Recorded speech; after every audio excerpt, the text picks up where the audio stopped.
Do you want to increase your sales on Amazon for 2025? Well, in this video, I'm going to go through 10 tips that can help you achieve this. I'm Dylan from AMZ Joy. Let's jump into the video.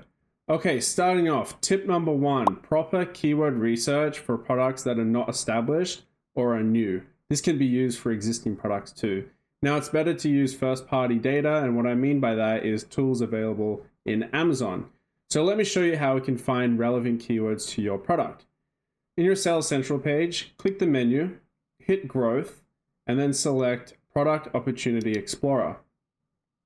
Type in the keyword or an ASIN most relevant to your product. So for this example, I'll put in dog leash. Okay. Once it pops up, you'll see below that you can see top search terms, and then I'm actually going to select dog leash again. And straight away, we've been brought to the search tab below. And you can already see that we have a really good list of keywords that are hyper relevant to the word dog leash. You can see the search volume, which is done over the last 12 months. So you can go ahead and pick keywords that are most relevant to your product to put in your SEO, such as your title and bullet points. And then you can also make use of these in advertising, your PPC. So creating exact match campaigns, broad, whatever. So that's tip number 1, proper keyword research. Tip number 2 is using Amazon's internal tool to request a review for orders made on your products. Now, you can use an extension to make this way easier. The extension I use is called Seller Tools. I'll leave a link in the description. I'm not affiliated with them. It's completely free. You just need to make an account for this feature. Regardless, what you do is you head over to hit the menu, Orders, Manage Orders. And you can see with this extension, it pops up request reviews on all pages. So it's going to request a review for every order that's eligible. And if you're not sure what request a review is you can scroll down and pick an order, click the ID. And then on this page, you'll see in the top right is a request a review button. So it's within Amazon, completely TOS. So you select that. And then what it does is it basically sends an email to that person that ordered your product, asking them to leave a review. Okay, so that is tip number 2. Tip number 3 is making use of Vine. If you have new products or products that have under 30 reviews, you can use this program. And essentially what it's doing is you're giving up a bunch of your units for free and at a fee, and you're giving them to people that are going to leave reviews on your products. So you can access this by going to the menu, advertising, and then Vine. And then you can see at the top there's 3 tiers. Enroll 1 to 2 units, enroll 3 to 10. I recommend doing 11 to 30, which is going to cost you $200. And I promise you, paying $200 for between 5 and 30 reviews is really good.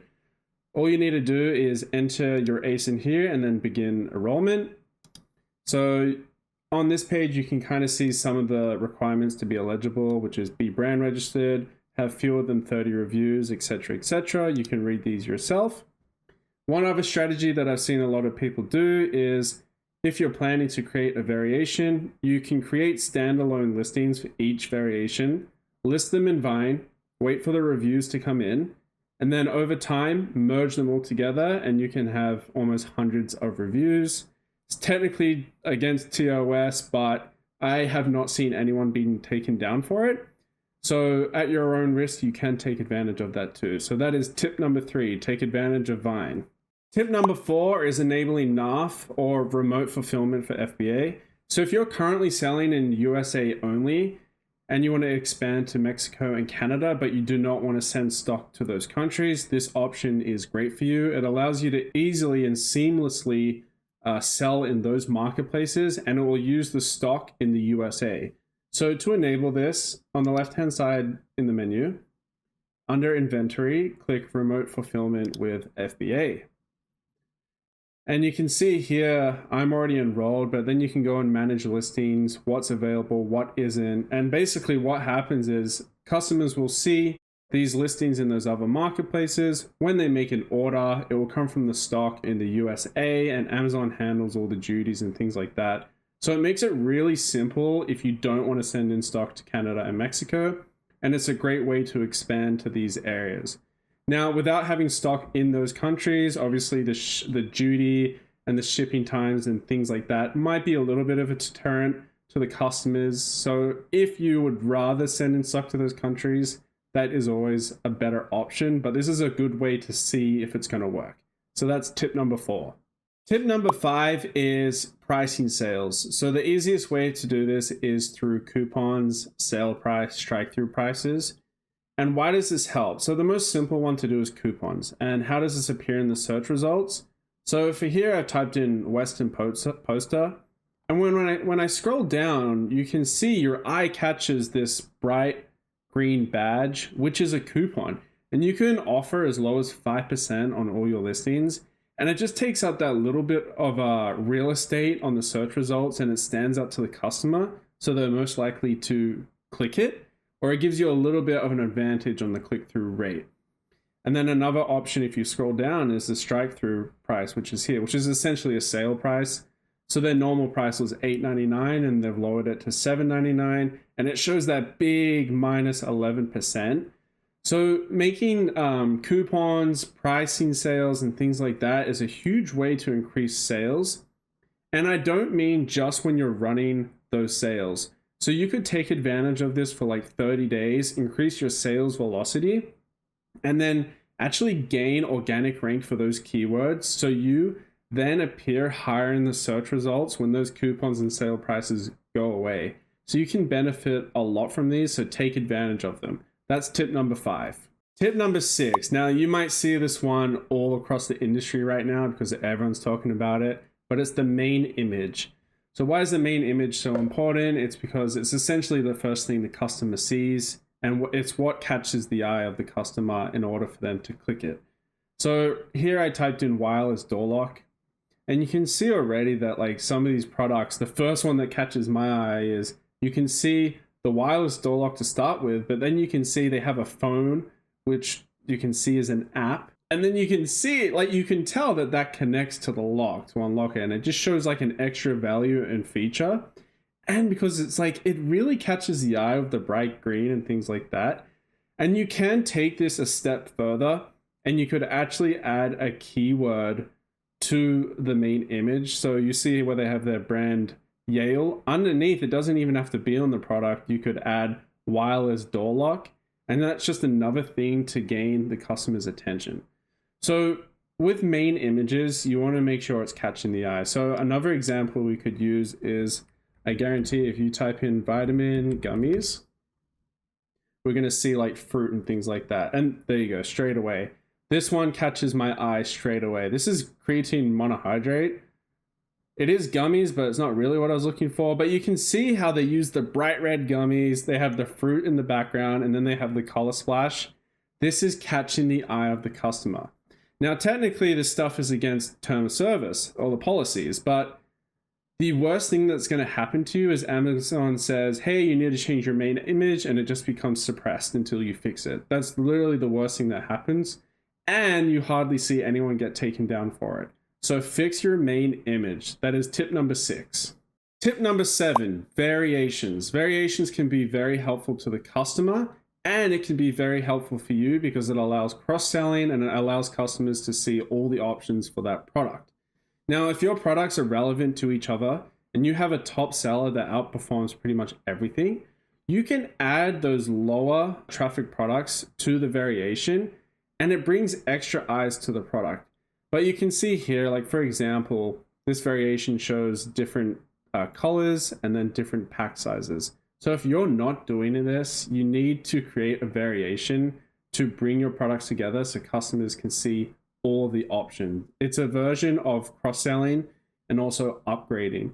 So your cheapest option might be the one that shows in the search results, but then when you create a variation and they see a more expensive upgraded item, they might select that instead.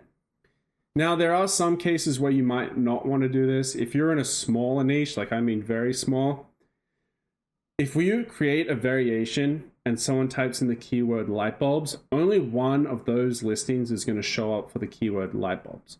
Now, if you're in a smaller niche and they type in a keyword that isn't a variation, you can have multiple listings appear for that same keyword and take up more spots on the search results. So I would leave this more to the larger categories or the more competitive areas. So that's tip number 7. Tip number 8, it's using the comparison module in the A+ content. So this listing here, let's scroll down to the A+ content. Scroll, and you'll usually see it at the bottom. What we see here is a comparison module. What is this important for? Well, you can cross-sell your other products that customers might not know of. So for example, let's say this is only a 1-pack bike rack or a plastic bike rack, and you have another version that is steel or a 2-pack that isn't in the variation. And you scroll down, customers can see in this comparison module that they have other options. So this is just another way of cross-selling and getting a customer to kind of follow the journey through your products in order to also have them upgrade to a more expensive product that has a higher profit margin. Now, a lot of customers don't really scroll down to A+ anymore, but every little thing helps. It all adds up. So make sure you're using an A+ module in your comparison module. That is tip number 8. Tip number 9. Now this is very similar to the A+ module, the comparison module, but it's make use of the brand story. So I'm going to use the same listing. And if you scroll down, you can see here, this is the brand story module. So it tells us a little bit about the brand, but what is so important about this is once again, you can cross-sell and promote your other products and look at the real estate that you're taking up. Okay, so you can see here, the first one, sure, it's just a little story. The seller might connect to it. But more importantly, if you scroll across, you start to see so many other products that they sell and list. And it just gives the customer, once again, another journey to go through and find different versions or upgraded versions so you can cross-promote your own products. So if you're not using a brand story, quickly set one up now and do that. That's tip number 9. Tip number 10, and this is probably the most important one, make use of your search query performance. So if you're brand registered, you're going to have access to this and you have established products. What you can do is use Amazon's first-party data to find keywords or search queries that are super relevant to your product that you can then set up with your SEO and PPC. So it's exact match, broad discovery, and things like that. So how you find it is in the left-hand side, click the menu, in brands and then brand analytics, head over to search analytics and then search query performance. And what you're going to do is select the ASIN view, and you can do this ASIN by ASIN. So I'll just select a random product. I'll choose the reporting range monthly this year, and then I'll just select last month and then apply.